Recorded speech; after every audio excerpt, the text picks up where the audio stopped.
আসসালামু আলাইকুম রহমতুল্লাহি ওবরাকাতুহ। বিসমিল্লাহ আলহামদুলিল্লাহ ওসসালাতু ওয়াসসালামু আলা রাসূলিল্লাহ ওয়া বা'দ।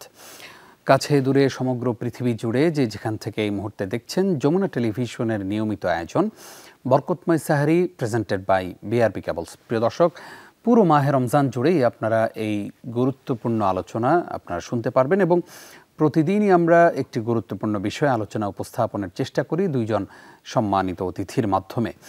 যথারীতি আজকেও আমরা আমন্ত্রণ জানিয়েছি দুইজন বিদগ্ধ স্কলারকে। চলুন শুরুতেই আজকের সম্মানিত অতিথি দ্বয়ের সঙ্গে আপনাদেরকে পরিচয় করিয়ে দিচ্ছি। একদম আমার ডানে আছেন মসজিদুল হিদায়া, ভিয়েনা, অস্ট্রিয়ার সম্মানিত খতিব ফদিলাতুশ শেখ অধ্যাপক আব্দুল মতিন আজহারি। হাইয়াকুমুল্লাহ। আসসালামু আলাইকুম ওয়া ওয়ালাইকুম আসসালাম ওয়া রাহমাতুল্লাহ। উস্তাদ, আপনাকে স্বাগত জানাচ্ছি আমাদের আয়োজনে। আল্লাহ ইবারিক ফিক। আমিন ওয়া ইয়াক। প্রিয় দর্শক, আমাদের সঙ্গে রয়েছেন বাংলাদেশের খ্যাতিমান স্কলার, অগণিত আলেমের উস্তাজ, উত্তরা সেন্ট্রাল জামে মসজিদের সম্মানিত খতিব ফদিলাতুশ শেখ ডক্টর হাফেজ রফিকুল ইসলাম মাদানী। আসসালামু আলাইকুম রহমতুল্লাহ। ওয়ালাইকুম আসসালাম রাহমাতুল্লাহি ওয়া বারাকাতুহু। উস্তাজ কেমন আছেন? জি আলহামদুলিল্লাহ, আপনি ভালো আছেন? আলহামদুলিল্লাহ, আমরা আল্লাহর মেহেরবানিতে ভালো আছি। আপনাকে আমাদের এই আয়োজনে স্বাগত জানাচ্ছি। জাযাকাল্লাহ খাইরান। বারাকাল্লাহ ফিক। প্রিয় দর্শক, আজকে আমরা দুইজন স্কলারের কাছ থেকে যে বিষয়ে আলোচনা শুনতে চাই তা হচ্ছে ইসলামের প্রচার প্রসারে গণমাধ্যমের গুরুত্ব। চলুন প্রিয় দর্শক, গুরুত্বপূর্ণ এই আয়োজনটা দেরি না করে আমরা আলোচনা শুরু করি। শুরুতেই আসতে চাই উস্তাদ আব্দুল মতিন আজহারি, আপনার কাছে। আমরা সোশ্যাল মিডিয়ার কল্যাণে, আমরা টেলিভিশনের কল্যাণে, আজকে প্রযুক্তির কল্যাণে আমরা ইসলামের অনেক বিষয়গুলো যেগুলো আগে জানা আমাদের জন্য কঠিন ছিল, সেই বিষয়গুলো আমরা এখন খুব সহজেই জানতে পারি। গণমাধ্যম খুবই গুরুত্বপূর্ণ ভূমিকা পালন করছে এই জায়গায় এসে। আপনার কাছে জানতে চাই, এই যে গণমাধ্যম এই দায়িত্ব পালন করছে, ইসলাম প্রচার প্রসারে তারা প্রচেষ্টা করে, এই কাজ করার কারণে তারা আল্লাহর কাছ থেকে কি পুরস্কার পাবে? বিসমিল্লাহ আলহামদুলিল্লাহ ওয়াসসালাতু ওয়াসসালামু আলা রাসূলিল্লাহ মুহাম্মদ ইবনে আবদুল্লাহ ওয়া আলা আলিহি ওয়া সাহবিহি জামিআ ওয়া বা'দ।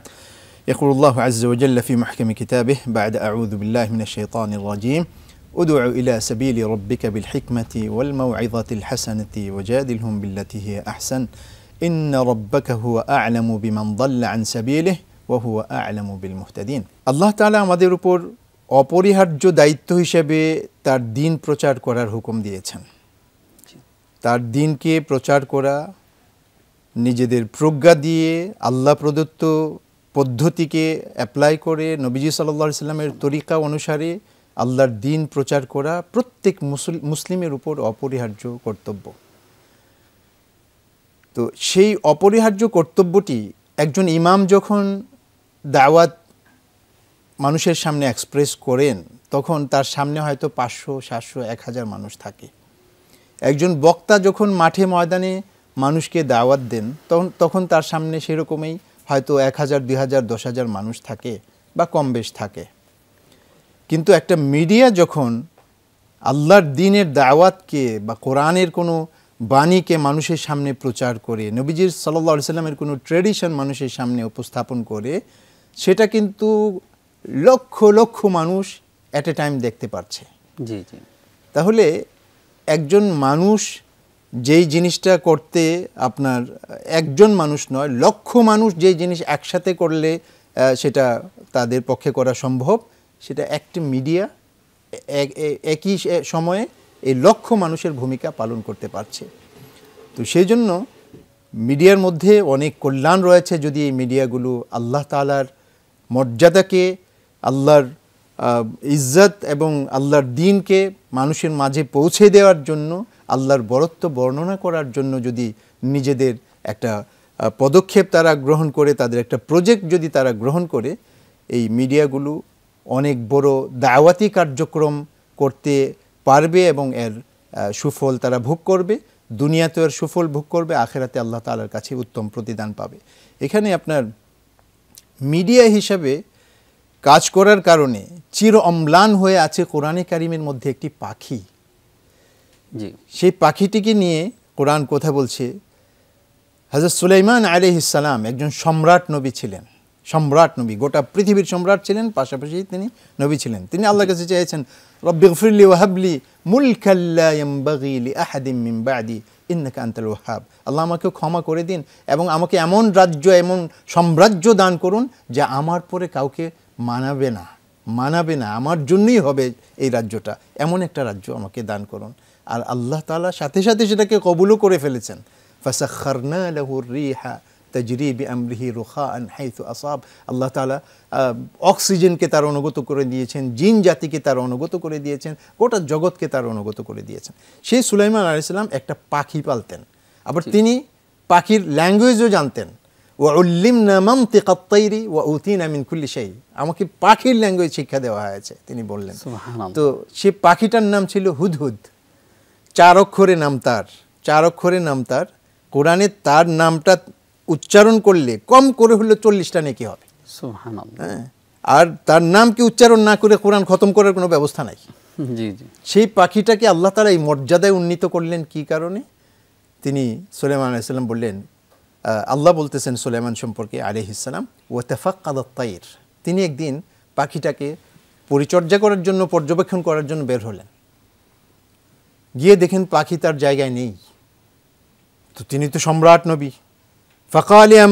ফাকালা মা লিয়া লা আরাল হুদহুদ আম কানা মিনাল গায়িবিন, আমার কি হলো, আমি হুদহুদকে দেখছি না কেন? সে কি আমার অনুমতি বিনে অ্যাবসেন্স? সে আমার অনুমতি ছাড়াই সে এখান থেকে গায়েব হয়ে গেছে? তখন 3টা বিচারের কোনো একটা তিনি তাকে করবেন বলে ঘোষণা দিয়ে ফেললেন। বললেন লা উআযিবান্নাহু আযাবান শাদীদা, কঠিন শাস্তি তাকে প্রদান করব। আও লা আযবাহান্নাহু, অথবা তাকে জবাই করে ফেলবো।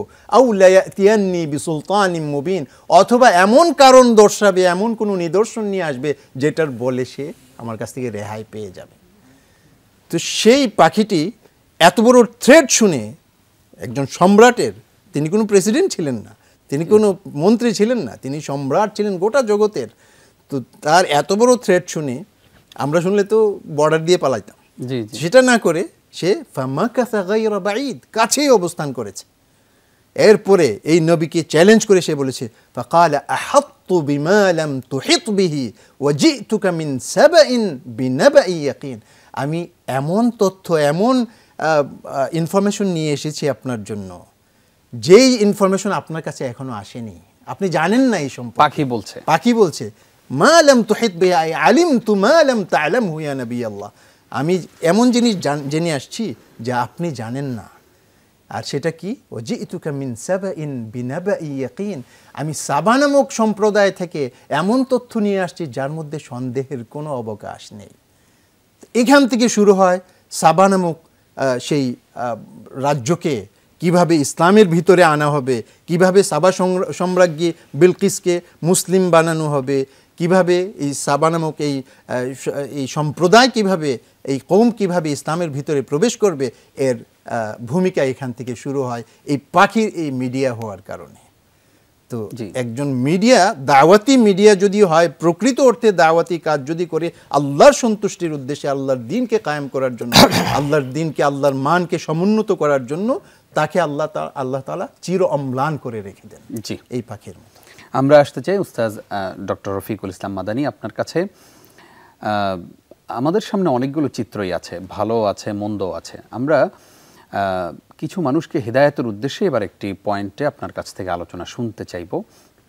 তা হচ্ছে, আমরা অনেক সময় দেখি বক্তা আলোচনা করছেন একরকম, কিন্তু তার সেই আলোচনার ফাঁকে তিনি ছোট্ট করে কোনো একটা কথা বলেছেন, তার আগের কথাও নাই, পরের কথাও নাই, মাঝখানের যেই কথাটা তিনি অস্পষ্ট, আগের আলোচনা শুনলে স্পষ্ট হতো, সে অস্পষ্ট আলোচনাটা কেটে ইউটিউবে দিয়ে দেওয়া হয়, একটা থাম্বনেল দিয়ে দেওয়া হয়, চটকদার থাম্বনেল, যেটা দেখেই মানুষ ভিডিওটা ওপেন করবে, অথচ ওই থাম্বনেলের সাথে বক্তার কথার কোনো সম্পৃক্ততা নেই।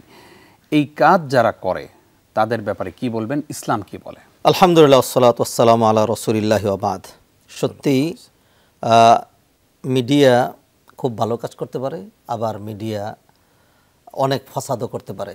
আমরা দেখেছি মিডিয়ার কল্যাণে জালেম শাসকের পরাজয়, মিডিয়ার কল্যাণে আমরা দেখেছি যে হককে ডুবিয়ে দেওয়া, না হককে উঠিয়ে দেওয়া, অথবা ভালো মন্দ উভয়ই আমরা কিন্তু মিডিয়ার মাধ্যমে আমরা দেখি। জি। তো মূলত মিডিয়া যেটি, এটি জাস্ট একটা যন্ত্র অথবা একটা মাধ্যম। ডাইরেক্ট এটাকে কল্যাণ অকল্যাণ কোনো কিছুই বলা যায় না, এটার ইউজ এবং ব্যবহারের উপরে নির্ভর করে। তো আপনি যে সাংবাদিক অথবা যারা ডাইরেক্ট এটাকে কল্যাণ অকল্যাণ কোনো কিছুই বলা যায় না, এটার ইউজ এবং ব্যবহারের উপরে নির্ভর করে। তো আপনি যে সাংবাদিক অথবা যারা মিডিয়ায় কাজ করেন তাদের সেই ভূমিকা মানে রাষ্ট্র গঠনে জাতি গঠনে অনেক সুন্দর গুরুত্বপূর্ণ ভূমিকা রাখতে পারেন, জীবনকে বাজি রেখে তারা মাঠ পর্যায়ে কাজ করে থাকেন। আর কেউ যদি মানে আপনি যেমনটি উপস্থাপন করেছেন যে বক্তার আগে পরের কথা যদি একসাথে থাকতো তাহলে এটাতে একটা ভালো অর্থ হতো, তিনি কাট করে এমন একটা জিনিস উপস্থাপন করলেন যেটা কারণে এক সম্পূর্ণ নেগেটিভ হয়ে গেল এবং এটা হাস্যকর বিষয় এবং মানুষ সেটাতে প্রতারিত হলো। এই ধরনের কাজ যেটা এটা ইহুদিদের বৈশিষ্ট্য। আল্লাহ সুবহানাহু ওয়া তাআলা কোরআনে বলছেন ইউহাররিফুনাল কালিমা মিন বাদি মাওয়াদিহি, ইউহাররিফুনাল কালিমা আম মাওয়াদিহি। একটা কথা যেখানে প্রযোজ্য এই কথাকে তারা এখানে না রেখে এটাকে তারা ঘুরিয়ে ফেলে, এটাকে অর্থ চেঞ্জ করে ফেলে। তো যারা এই ধরনের কাজ করেন সম্বন্ধে ফিতনা ফাসাদ যারা তৈরি করে আল্লাহ সুবহানাহু ওয়া তাআলা তাদেরকে অনেক ধমকি দিয়েছেন। কিয়ামতের অ্যাবসোলুট নাজাত পাওয়ার জন্য শর্ত দুটো, একটা হলো দুনিয়ার নিছক বুৎপত্তি উন্নতি অগ্রগতি কামনা করবে না এবং ফিতনা ফাসাদ করবে না। আল্লাহ সুবহানাহু ওয়া তাআলা কোরআনে বলছেন তিলকাদ দারুল আখিরাতু নাজআলুহা লিল্লাযিনা লা ইউরিদুনা উলুওয়ান ফিল আরদি ওয়ালা ফাসাদা ওয়াল আকিবাতু লিল মুত্তাকিন, যারা জমিনে বিপর্যয় সৃষ্টি করবে না। এইভাবে দেখা যায় যে একজন স্বনামধন্য একজন সম্মানী মানুষকে কিন্তু দারুণভাবে হেয় প্রতিপন্ন করে ফেলা হয়। কথার আগে পিছনে যদি কেটে দেওয়া হয় তাহলে আমি কোরআন দিয়ে প্রমাণ করতে পারবো যে একদম সলাত তো পড়া লাগবেই না, সলাতের ধারে কাছেও যাওয়া লাগবে না।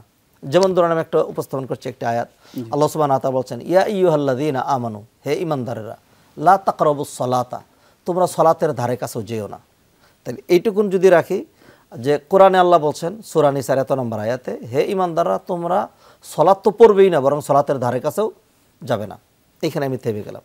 কিন্তু পরবর্তী কথাটা কি, লা তাকরাবুস সালাতা ওয়া আনতুম সুকারা, নেশাগ্রস্ত অবস্থায় তোমরা সালাতের ধারে কাছে যেও না। আল্লাহ সুবহানাহু ওয়া তাআলা নেশাগ্রস্ত অবস্থায় সালাত আদায় করতে নিষেধ করেছেন, মানে নেশা করতে নিষেধ করেছেন। তো এখন যদি ওইটুকুনকে বাদ দেওয়া হয় তাহলে অর্থ কিন্তু বিগড়ে যাচ্ছে। তো অতএব আমিও অনেক সময় কষ্ট করে দেখি যখন যে আমার বক্তব্য আমি দিলাম একটা, আবার শিরোনাম আরেকটা হয়ে পরে দেখলাম যে আমার সামনেই আবার মোবাইলে ভেসে আসছে। তো সেই জন্য জুমা যখন এরকম কথা বলি তখন বলি যে আমার কথার আগে পিছনে যারা কাটবেন, হ্যাঁ আপনি আল্লাহর কাঠগড়ায় দাঁড়াবেন আমার কথাকে বিকৃত করার জন্য।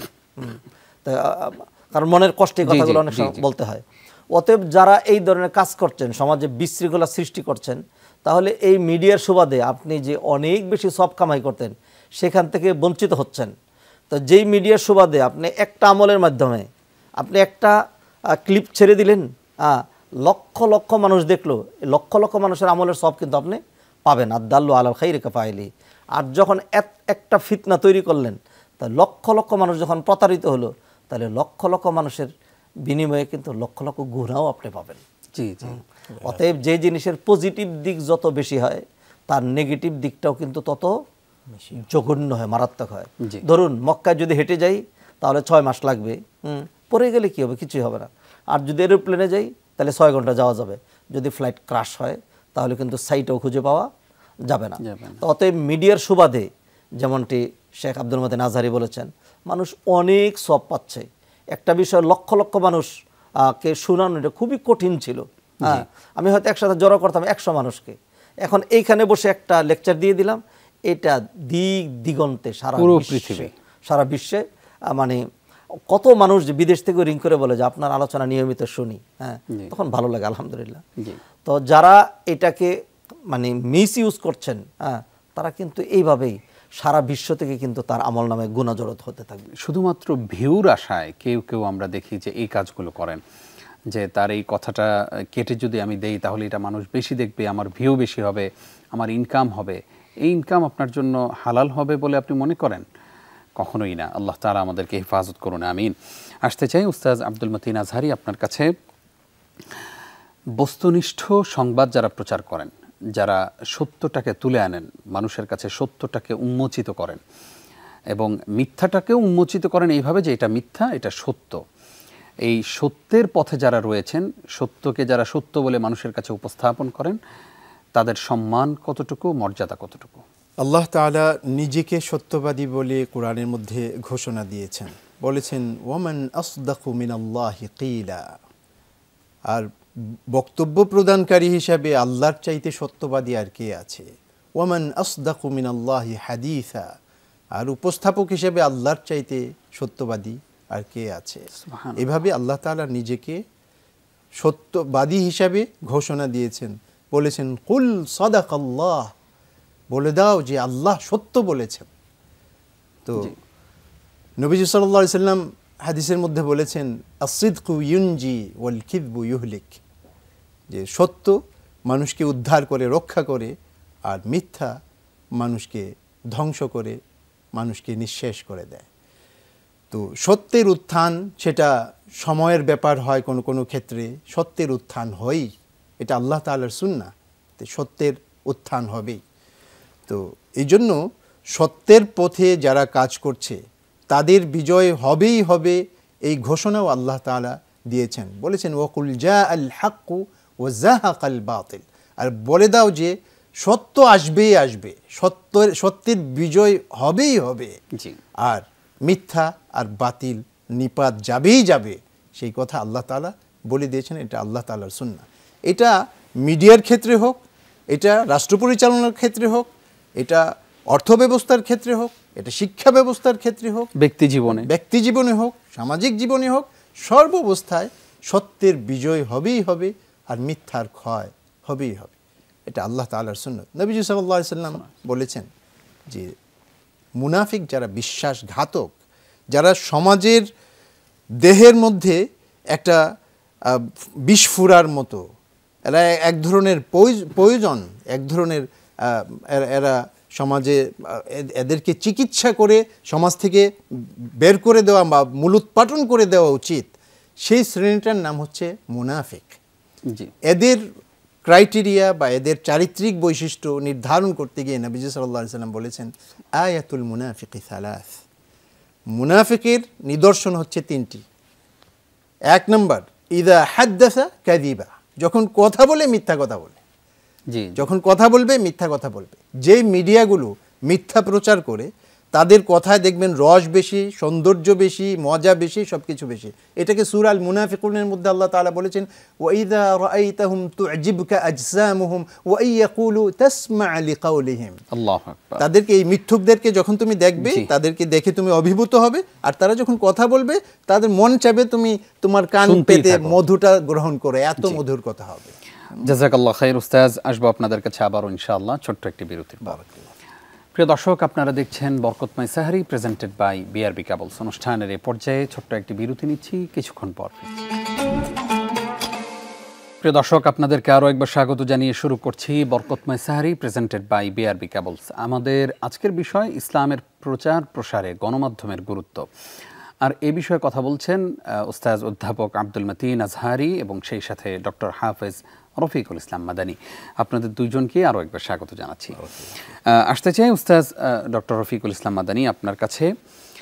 এই যে আজকের এই প্রোগ্রাম যারা দেখছেন এবং পরবর্তীতে দেখবেন, আজকের এই প্রোগ্রাম সহ যত প্রোগ্রাম মানুষ দেখেন, সেটা হতে পারে মোবাইলে, ল্যাপটপে, ট্যাবে অথবা টেলিভিশন স্ক্রিনে, তারা শুধু আমাদের তিনজনকেই দেখবেন। কিন্তু এর পেছনে যে অনেক মানুষ আছে, অনেকে আমরা সেটা জানি, আবার অনেকে জানি না যে ঠিক কতজন মানুষ এটার পেছনে কাজ করেন। ক্যামেরার পেছনে ক্যামেরাম্যান ভাইরা আছেন, তারপরে প্রোডিউসার আছেন, প্রযোজক আছেন, সেখানে সুইচার আছেন একজন, এরপরে অডিও নিয়ে কাজ করেন, ভিডিও নির্দেশনা দেন একজন, কেউ রেকর্ড করেন এই অনুষ্ঠানটি। এইরকম অনেকেই আছেন আমাদের এই আয়োজনের পেছনে, যারা ক্যামেরার পেছনে, যাদেরকে আমরা কখনো দেখি না। সেই মানুষগুলোর অবদান এই ইসলাম প্রচার প্রসারের ক্ষেত্রে, তাদের অবদানটাকে আমরা কিভাবে মূল্যায়ন করতে পারি? আল্লাহ রাসূল সাল্লাল্লাহু আলাইহি সাল্লাম হাদিসে ইরশাদ করলেন আদ-দাল্লু আলাল খাইরি কাফাইলিহি। অন্য হাদিসে বলেছেন মান দাল্লা আলা খাইরিন ফালাহু মিসলু আজরি ফাইলিহি গায়রা আন্নাহু লা ইয়ানকুসু মিন উজুরিহিম শাই। যে কোনো ব্যক্তি কোনো কল্যাণকর কাজের ভূমিকা রাখবে অথবা পথ দেখিয়ে দিবে, যে সরাসরি এই আমল করলো, সে আমল করে যেই পরিমাণ সব পেল, যিনি এর পিছনে ভূমিকা রাখলেন তিনিও সমপরিমাণ সব পাবেন। সেই জন্যই পৃথিবীর সকল মানুষের আমল যদি এক পাল্লা দেওয়া হয়, আর নবী মোহাম্মদ রসুল্লাহ সাল্লাল্লাহু সাল্লামের আমল যদি আরেক পাল্লা দেওয়া হয়, তাহলে নবীজির আমলের পাল্লাটা বেশি ভারী হবে। নবীজির আমলটা কখন থেকে কাউন্ট? যেদিন থেকে তিনি নবী হয়েছেন সেদিন থেকে। 23 বছর তিনি বেঁচে ছিলেন। এর মধ্যে তিনি স্ত্রীদের সাথে হাসি ঠাট্টা, দৌড় প্রতিযোগিতা, তারপর ঘুম, আরাম, যাবতীয় সবই কিন্তু করেছেন নবুয়তের পরের যে 23 বছর। এই 23 বছর ধরেই কিন্তু তিনি আবাদতে ছিলেন না, ঠিক না?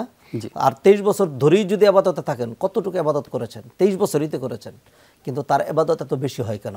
এই যে আজকে আমরা যে আলোচনা করছি, সারা বিশ্বে যত সব হচ্ছে, মানুষ উমরা করছেন, তওয়াফ করছেন, সাই করছেন, নামাজ পড়ছেন, হজ করছেন, দান সদকা করছেন, সমপরিমাণ সব নবীজির আমলে দেওয়া হবে, যেহেতু এর পিছনে তিনি ভূমিকা রেখেছেন। সুবহানাল্লাহ। অতএব এই মিডিয়ার যারা ধরুন যমুনা টেলিভিশনের প্রতিষ্ঠাতা, যারা এটাকে চালু করেছেন, যারা এর পিছনে পৃষ্ঠপোষকতায় রয়েছেন, যারা এটাকে কভারেজ দিচ্ছেন, যারা ক্যামেরাম্যান রয়েছেন, যারা আমাদেরকে ফোন করে ডেকে নিয়ে আসলেন, যারা আমাদেরকে সহযোগিতা করলেন, প্রত্যেকেই কিন্তু এর সাথে জড়িত। অতএব এই যে একটা নেক কাজ যেটি হচ্ছে, এর সব আল্লাহ সুবহানাহু ওয়া তাআলা সবাইকে দিবেন, এবং এটা এমন এক কাজ যে এর চেয়ে উত্তম আর কিন্তু কাজ নেই। কোরআনের একটা আয়াত আমি উল্লেখ করতে চাই। আল্লাহ সুবহানাহু ওয়া তাআলা বলছেন, ওয়ামান আহসানু কওলাম মিম্মান দাআ ইলাল্লাহি ওয়া আমিলা সালিহা ওয়া ক্বালা ইন্নানি মিনাল মুসলিমিন। যারা মানুষকে আল্লাহর দিকে আহ্বান করে। অতএব এই যে মিডিয়ার মাধ্যমে যে আহ্বানটা করা হচ্ছে, মিডিয়ার যে ভূমিকা দিন প্রচারের ক্ষেত্রে যেটি তুলে ধরা হচ্ছে, এটা সাংঘাতিক গুরুত্বপূর্ণ কাজ। এটা আমাদের প্রচলিত ভাষায় বলা হয় নবীওয়ালা কাজ। হ্যাঁ, নবীওয়ালা কাজ। নবীর এই কাজ করতেন, সালফে সালেহিন এই কাজ করেছেন, যারা ওলামায়ে কেরাম তারা এই কাজ করেছেন, এই কাজ তারা করতেন। তবে তারা করতেন মেন টু মেন, হ্যাঁ, পাড়ায় পাড়ায়, মহল্লায় মহল্লায়। আর আল্লাহ সুবহানাহু ওয়া তাআলা মিডিয়াকে এত সুন্দর করে দিয়েছেন যে তিনি এক জায়গায় বসে এট এ টাইম আমেরিকায়, কানাডায়, অস্ট্রেলিয়ায়, ইউরোপ, আমেরিকায়, সারা বিশ্বময় বাংলার ঘরে ঘরে এই যে আলোচনা পৌঁছে যাচ্ছে, এটা কিন্তু সাংঘাতিক সুন্দর একটি কাজ। এটা কি ইসলামী দাওয়াতের কাজের অংশ মনে করতে পারি? নিঃসন্দেহে নিঃসন্দেহে নিঃসন্দেহে এটি ইসলামী দাওয়াতের কাজের অংশ। সেটিই তো আমি বলছি যে ওয়ামান আহসানু কওলাম মিম্মান দাআ ইলাল্লাহ, মানুষকে আল্লাহর দিকে আহ্বান করা। অতএব মিডিয়াগুলো খুবই চমৎকার ভালো ভূমিকা রাখছে। এক সময় আমরা যখন ছোট ছিলাম, তখন মানুষ টিভি মানেই মনে করতো যে খারাপ, নাচ গান উল্টাপাল্টা, ধর্মীয় কোনো কিছু ছিল না। আমরা যখন ছোট, তখন সর্বপ্রথম দেখলাম হঠাৎ করেই টিভিতে আজান চালু হলো। আরও কিছুদিন পরে যাওয়ার পরে দেখলাম হঠাৎ করে রমাদানে ইফতারের আগে কোরআন তেলাওয়াত চালু হলো। এরপরে এই যে এই ধরনের আলোচনা, প্রশ্নোত্তর, টকশো, ধর্মীয় বিষয়গুলো, এগুলো কিন্তু আরও অনেক পরে এসছে। এবং টিভিগুলো যারা পরিচালনা রয়েছেন, তারা তারা দেখেছেন যে এই ধরনের টকশোগুলো, আলোচনাগুলো কিন্তু মানুষ তন্ন হয়ে দেখে, অনেক মানুষ। বিধায় অনেক টিভি যারা হয়তো দিনের প্রচার চায় না মন থেকে, কিন্তু তাদের বৈশ্বিক প্রচারের জন্য তাদের সেটা নিতে হচ্ছে। আমি সেই জন্য তাদেরকে আহ্বান করব যে আপনারা আল্লাহর জন্যই করুন এই কাজটা, আল্লাহর রাস্তায়। এতে আপনাদের ভিউও বাড়বে, আপনাদের সমর্থন বাড়বে, আপনাদের টিভির পরিচিতি বাড়বে, এবং এর মাধ্যমে দিন এবং দুনিয়া দুটোই কিন্তু পেয়ে যাচ্ছেন। আল্লাহ সুবহানাহু ওয়া তাআলা আমাদেরকে 2 in 1 একসাথে করতে বলেছেন, রব্বানা আতিনা ফিদ দুনিয়া হাসানা ওয়া ফিল আখিরাতি হাসানা ওয়া কিনা আযাবান্নার। অতএব এই মিডিয়াগুলো যেইভাবে ব্যবহার হবে সেইভাবেই কিন্তু তাদের হবে। যদি একটা গান, একটা খারাপ, একটা মিথ্যা তথ্য, অনেক সময় দেখা যাচ্ছে যে মিডিয়াগুলো এমন একটা তথ্য ছেড়ে দেয় যেটির কারণে কিন্তু একটা সমাজ ধ্বংস হয়ে যায়, একটা রাষ্ট্র ধ্বংস হয়ে যায়। এই ধরনের ধ্বংসাত্মক কাজ আমাদের মিডিয়াগুলো করবে, এটি আমরা চাই না। তারা এই কাজ না করুক, করে জাতিকেও না ডাবাক এবং নিজেরাও না ডাবুক, তাদের দুনিয়া আখিরাত উভয়টি যেন নষ্ট না হয়। ভালো কাজ, যারা সাংবাদিক রয়েছেন, যারা এই ধরনের কাজগুলো করেন, তারা জীবনের রিস্ক নিয়ে, যেখানে গোলাগুলি হচ্ছে, যেখানে মারামারি হচ্ছে, সেখানে তাদেরকে আমরা দেখি ক্যামেরা নিয়ে দৌড়াচ্ছেন। অনেক সময় তারা নিজেরাও কিন্তু আক্রমণের শিকার হচ্ছেন, কঠিন কাজ কিন্তু করছেন। তো যদি বস্তুনিষ্ঠ সংবাদ তারা প্রচারণা করেন, দিনের কাজ যদি তারা বেগবান করেন, কোরআন সুন্নাহর কথাগুলো যদি তারা প্রচার করে দেন, তাহলে কিন্তু এর মাধ্যমে তাদের দুনিয়াও হলো, আখিরাতও কিন্তু হলো। আমি আশা করব যে আল্লাহ সুবহানাহু ওয়া তাআলা আমাদের দেশের মিডিয়াগুলোকে ইনশাআল্লাহ এইভাবে কল্যাণকর কাজে ব্যবহার করবেন, এবং এরই মাধ্যমে এর পিছনে যারা রয়েছেন, যারা ভূমিকা রাখছেন, প্রত্যেকেই সবের ভাগীদার হবেন। সেটি কিন্তু কোরআন হাদিসের মূল প্রতিপাদ্য বিষয়। জাযাকাল্লাহ খাইর। আশা করি মিডিয়াতে যারা কাজ করছেন অনেক বড় এবং সম্মানের একটি কাজ করছেন, বিশেষ করে ইসলামী এই আয়োজনগুলো যখন আপনারা ছড়িয়ে দিচ্ছেন প্রান্তিক লেভেলের সেই মানুষটির হাতে, যেই মানুষটি হয়তো খেতে খামারে কাজ করে কিন্তু ইফতারের আগে বা সাহারির সময়টাতে বাড়িতে বসে বসে একটু মোবাইলটা দেখলো, দেখতে দেখতে এই অনুষ্ঠানটা দেখলো, সোয়াব পেয়ে যাবেন কিন্তু আপনিও। আসুন আমরা নেক কাজ ভালো কাজে প্রতিযোগিতা করি, আল্লাহ সেই তৌফিক দান করুক, আমিন। আসতে চাই উস্তাদ অধ্যাপক আব্দুল মতিন আজহারী আপনার কাছে। আমরা তো এই প্রজন্মে এসে আমরা প্রযুক্তির কল্যাণে অনেক কিছুই দেখছি, মিডিয়া হাতে হাতে, মিডিয়া আপনার হাতে একটা ফোন মানি, আপনি একজন মিডিয়াম্যান, তো আমরা মিডিয়ার কাজ বুঝি সবাই। রাসূল সাল্লাল্লাহু আলাইহি ওয়াসাল্লামের যুগে কি কোনো মিডিয়া ছিল? অর্থাৎ ওই সময় আসলে সংবাদের এইরকম আদান প্রদানটা কিভাবে হতো? অনেক ধন্যবাদ আপনাকে। নবীজি সাল্লাল্লাহু আলাইহি সাল্লামের যুগে সংবাদ আদান প্রদানের ব্যবস্থা ছিল মৌখিক বক্তৃতার মাধ্যমে, লিপিবদ্ধ করা চিঠিপত্রের মাধ্যমে। নবীজি সাল্লাল্লাহু আলাইহি সাল্লাম নিজের জীবদ্দশায় তিনি সংবাদ প্রচার করার জন্য বা তার হুকুমকে মানুষের দোরগোড়ায় পৌঁছে দেওয়ার জন্য, মানুষের কাছে পৌঁছে দেওয়ার জন্য তিনি অ্যাম্বাসেডর নিয়োগ দিয়েছেন। মুআদ ইবনে জাবালকে ইয়ামানের অ্যাম্বাসেডর করেছেন, অথবা সেখানকার গভর্নর করেছেন। অ্যাম্বাসেডর আর গভর্নর দুজনের ভূমিকা একই ছিল তখন। সেই আমর ইবনুল আস রাদিয়াল্লাহু আনহুকে পরবর্তীতে হযরত উমর রাদিয়াল্লাহু আনহুর শাসনামলে গভর্নর করা হয়েছে মিশরে, সেই প্রাচীন মিশরের ফুস্তাতে। তো এইভাবে হচ্ছে আপনার লিখিত, মৌখিক, রাষ্ট্রীয় চিঠিপত্রের মাধ্যমে, রাষ্ট্রীয় সিলমোহরের মাধ্যমে, নবীজি সাল্লাল্লাহু আলাইহি সাল্লামের সেই শাহাদাতের সিলমোহরের মাধ্যমে আপনার চিঠিপত্রের আদান প্রদান হতো। এর মাধ্যমে মিডিয়ার কাজ সেই সময় চলছিল। তারপরে আবার মাস্তুরাতের জন্য, নারীদের জন্য, নারীদের পরিসরে উম্মাহাতুল মুমিনিনগণ, সাহাবীদের স্ত্রীরা, মহিলা সাহাবীরা, তারা তাদের ভূমিকা রেখেছেন। নবীজি সাল্লাল্লাহু আলাইহি সাল্লামের কাছে শোনা কোনো মেসেজ বা কোনো ইনফরমেশনকে সে নারীদের সমাজে পৌঁছে দেওয়ার ক্ষেত্রে তারা ভূমিকা পালন করেছেন। তো সেই ভূমিকাগুলো আজকে আধুনিকতার ছোঁয়ায় আজকে মিডিয়ায় পরিণত হয়েছে দিনে দিনে। আজকে নবীজি সাল্লাল্লাহু আলাইহি সাল্লাম যেই কথাটি একবার বলেছেন, সেই কথাটিকে কোটিবার উচ্চারণ করা হচ্ছে আপনার এই মিডিয়ার মাধ্যমে। আর যেই নবীজি সাল্লাল্লাহু আলাইহি সাল্লাম যে আমলটি হয়তো দেখা গেছে একবার করেছেন, সেটিকেও কোটি কোটি বার উচ্চারণ করা হচ্ছে। রাসূল সাল্লাল্লাহু আলাইহি সাল্লামের সেই ইখলাসের জোরে, নবীজি সাল্লাল্লাহু আলাইহি সাল্লামের সেই আল্লাহর আনুগত্যের যে শক্তি, সেই শক্তির জোরে আজকে এই মিডিয়া পর্যন্ত চলে এসেছে। তো আমাদের এই মিডিয়াগুলো যেহেতু এখন সজাগ হয়েছে যে দিন প্রচার করাও মিডিয়ার একটি দায়িত্ব, এই কথা যেহেতু মিডিয়াগুলো বুঝতে পেরেছে, এই জন্য আমিও ডক্টর রফিক আল মাদানী হাফিজাহুল্লাহর সাথে সুর মিলিয়ে আমিও বলবো যে বাংলাদেশে যত মিডিয়া আছে, যারা এতদিন পর্যন্ত কোনো কোনো ক্ষেত্রে ইচ্ছায় অনিচ্ছায় ইসলামের বিরোধিতাও করে এসেছে বা ইসলামী দৃষ্টিভঙ্গি যারা লালন করে তাদের বিরোধিতা করে এসেছে, তাদেরকেও বলবো যে আমাদের সবার গন্তব্য কিন্তু এক জায়গায়, সেখানে গিয়ে আল্লাহর আদালতের সামনে কিন্তু আমাদেরকে উপস্থিতি দিতে হবে। সেখানে প্রত্যেকটি ইনফরমেশন এবং প্রত্যেকটি দৃষ্টিভঙ্গির জন্য আপনার আমার বিচার হবে।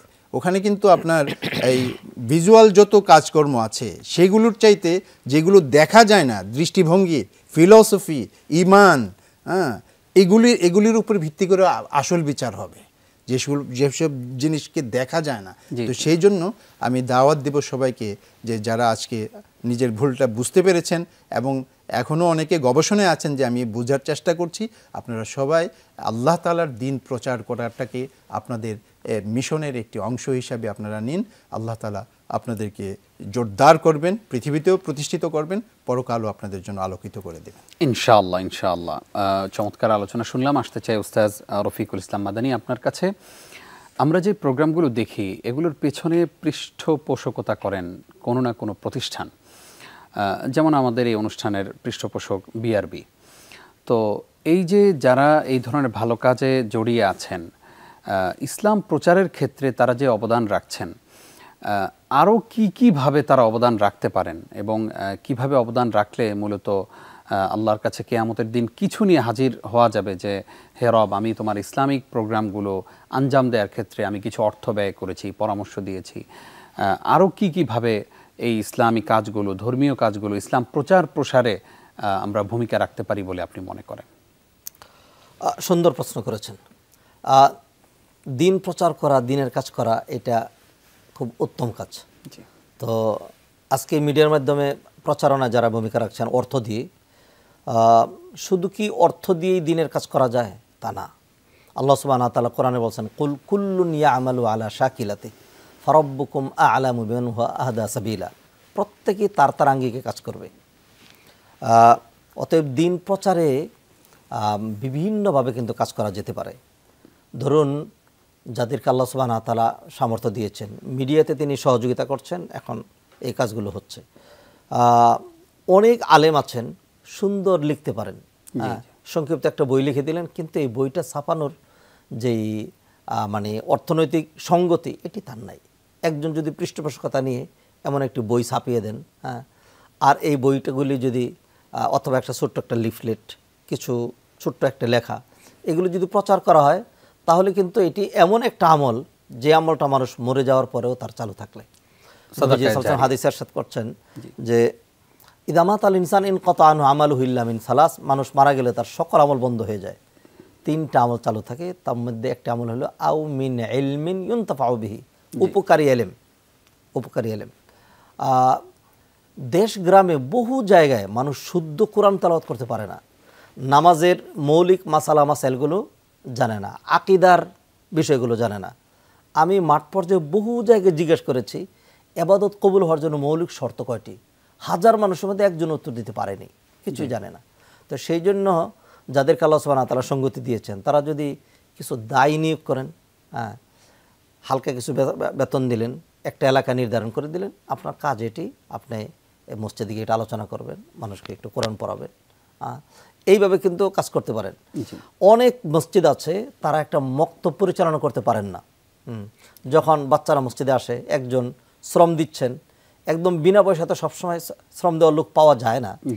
যদিও এখন আমাদের দেশে একদম বিনা পয়সায় কোরআন শিখানোর বহুত মানুষ কিন্তু রয়েছে, যে শুধু আসুন শিখুন।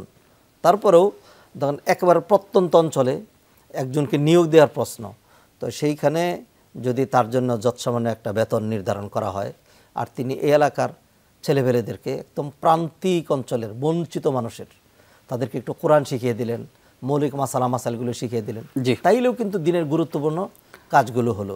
তো এইভাবে একজন মানুষ মাহে রমাদানে মানুষকে ইফতার করানোর মাধ্যমে, এরপরে নিজের গ্রামের মসজিদে দায়িত্ব দিয়ে দিলে যে প্রতিদিন ইফতার করা হবে, আমি সেখানে সহযোগিতা করব।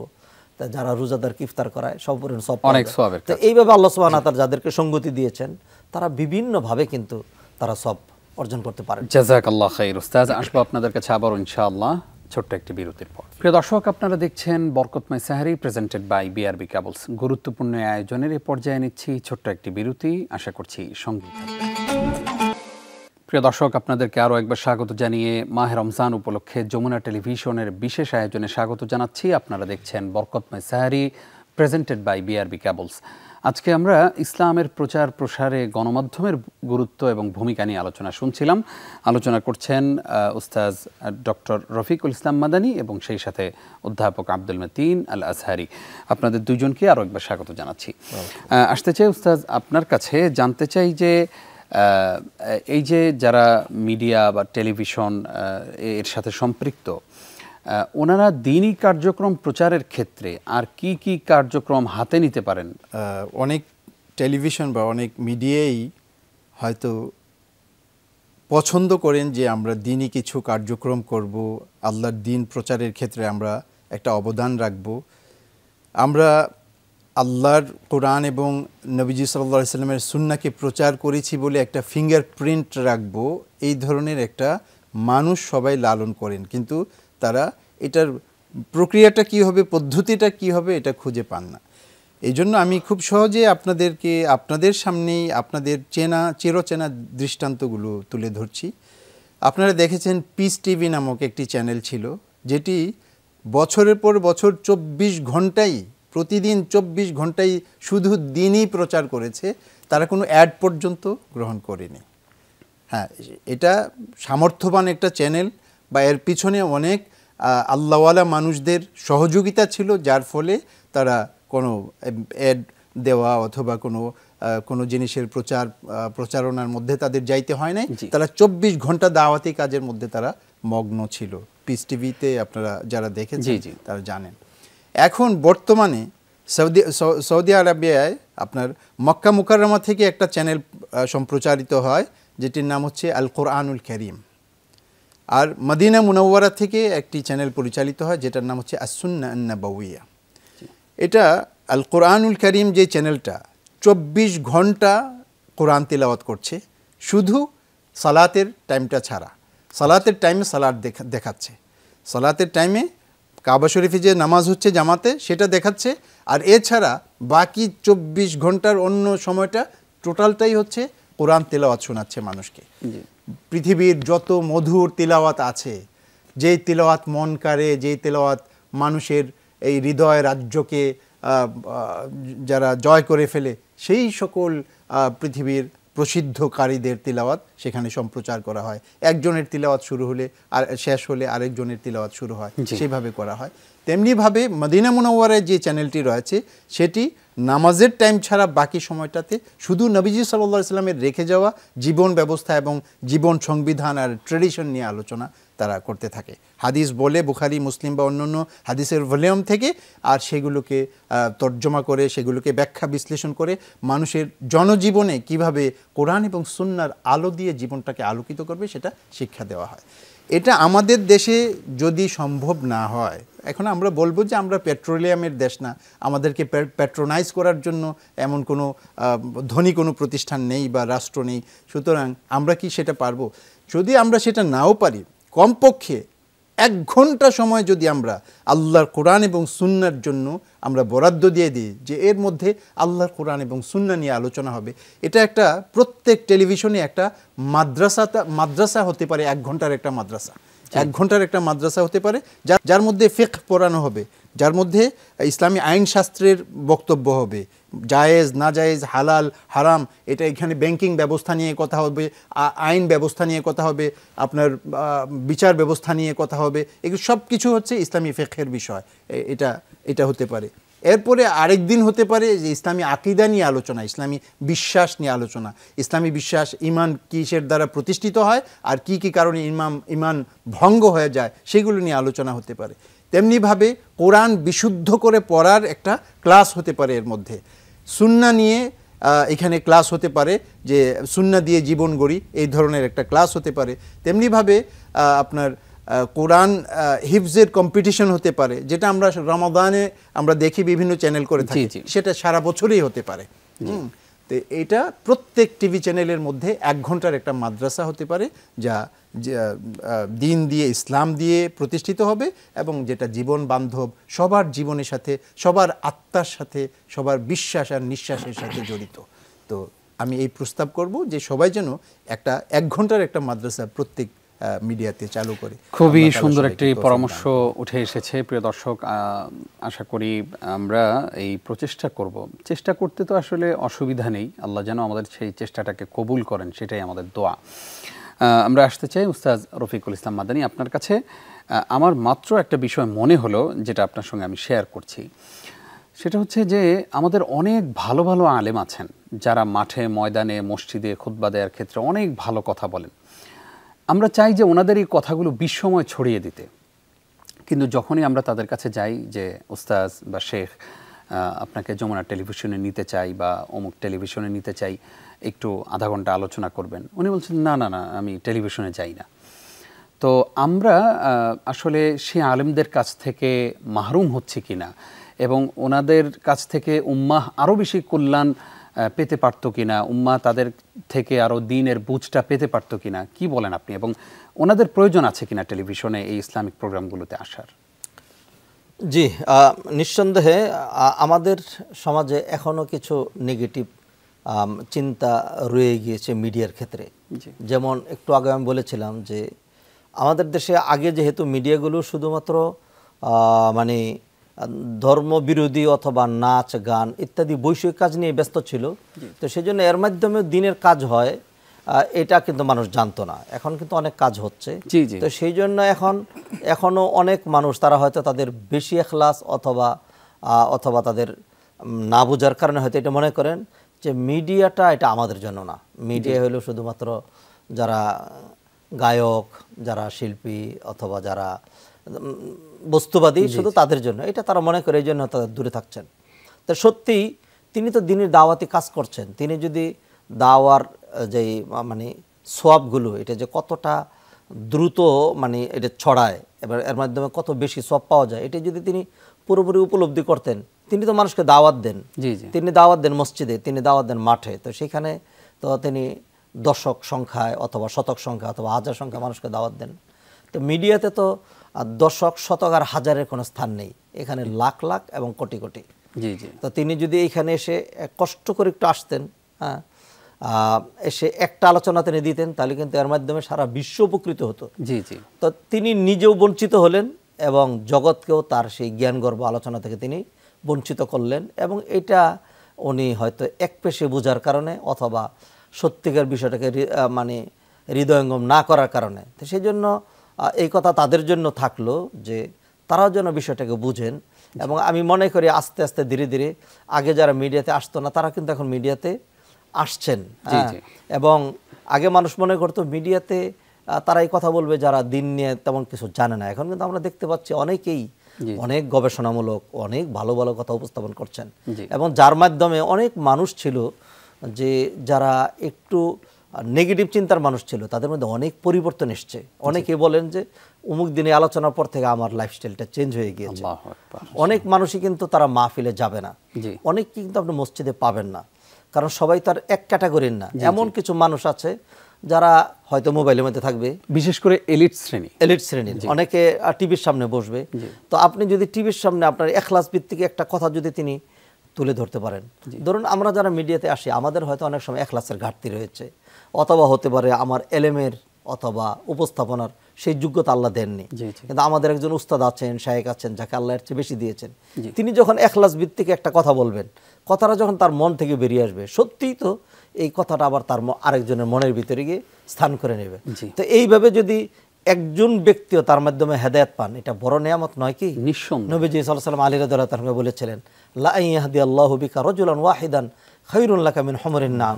আল্লাহ যদি তোমার মাধ্যমে একজন মানুষকে হেদায়েত করেন, তাহলে দুনিয়ার যে কোনো বড় নিয়ামতের চাইতে এটা তোমার জন্য আরো বড় অ্যাচিভমেন্ট।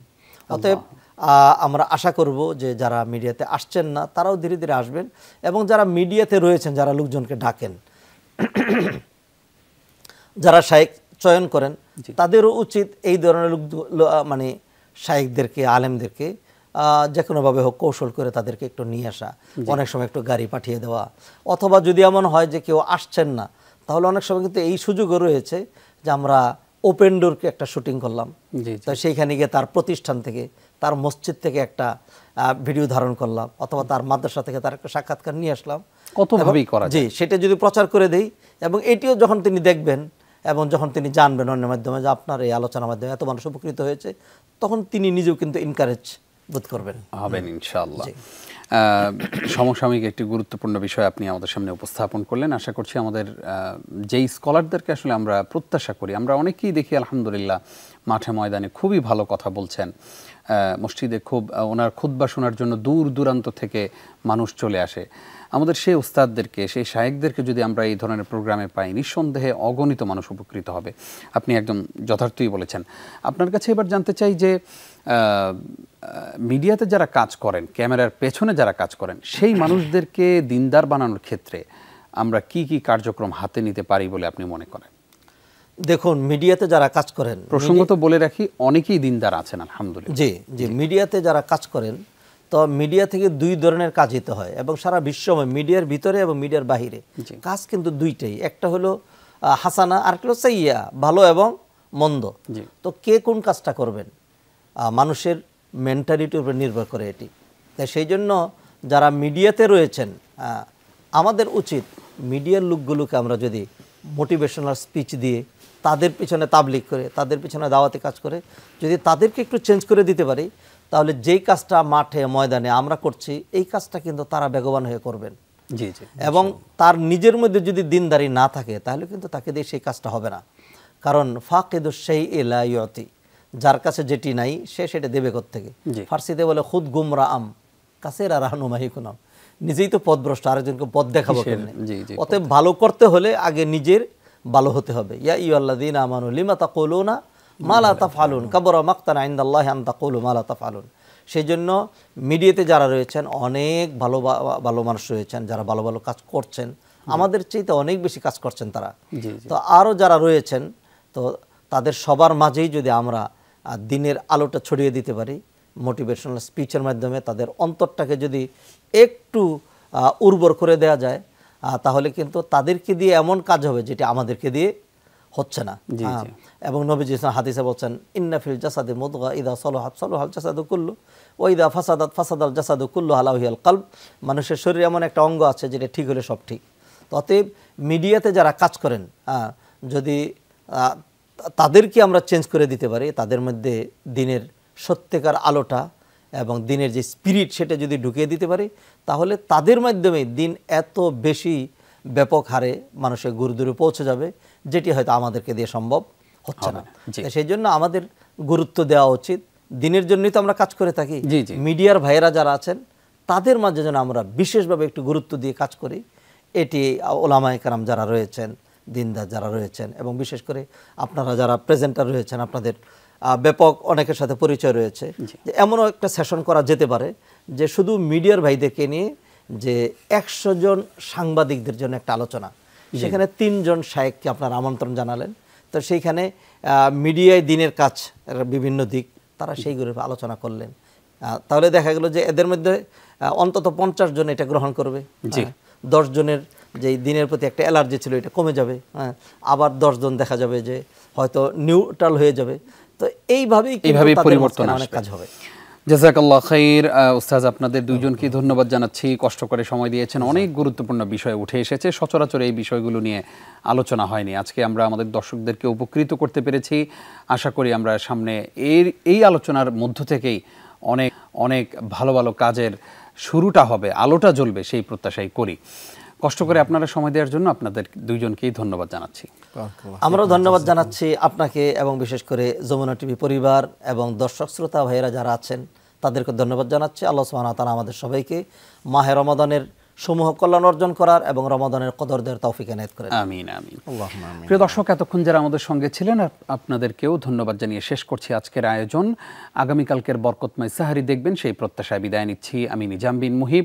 আসসালামু আলাইকুম ওয়া রাহমাতুল্লাহি ওয়া বারাকাতুহু।